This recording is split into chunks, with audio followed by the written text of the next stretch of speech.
you're great with copy. You know how to catch people's attention. And a lot of business people, when they're starting off, they think they want to outsource the marketing and not worry about that. How important do you think it is for startups, for business people to embrace copywriting, even if they don't like it or love it, like you said? I think it's the most important skill a human can learn.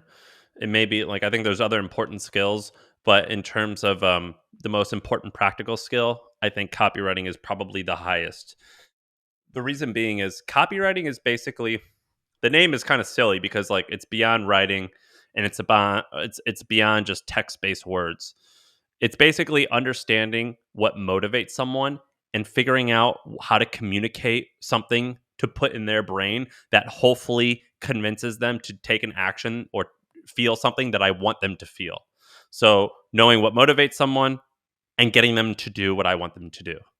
Whether that's like I'm trying to give a speech on why racism is bad, or I'm trying to convince you to buy something, like, or I'm trying to convince you to go on a date with me. Like, I'm just trying to persuade you to do or feel something.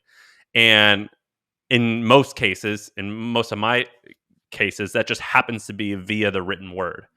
And that's what copywriting is all about. And so, like, I think it's the most important thing because we're all like, the copywriting techniques that I use to get popular on the internet is this. I use the same thing to meet my wife.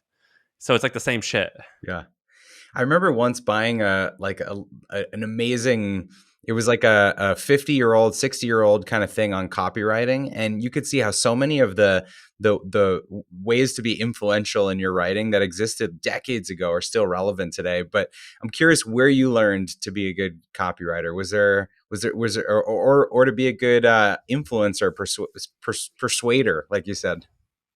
I learned it from my father a little bit, who owned a business. Like, that was like, I understood, like, oh, if you're like act charming, like you get what you want more often than not acting charming.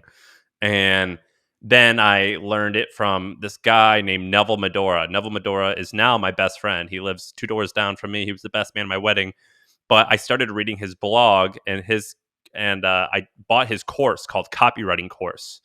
His name's Neville Medora, Copywriting Course. I'm not paid for this, but I'm just want to promote him because it changed my life. I took his course, and that's when I was like, oh my God, I've been doing this naturally already, but there's actually like frameworks and formulas that I can use. This is awesome. And once I took his course, then I began reading everything I could on copywriting.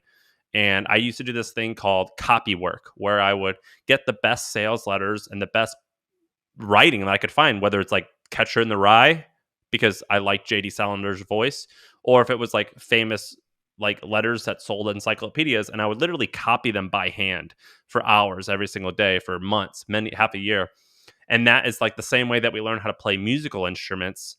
You like learn Jingle Bells, and then you like learn like a Green Day song or something like that, and then eventually you start writing your own song.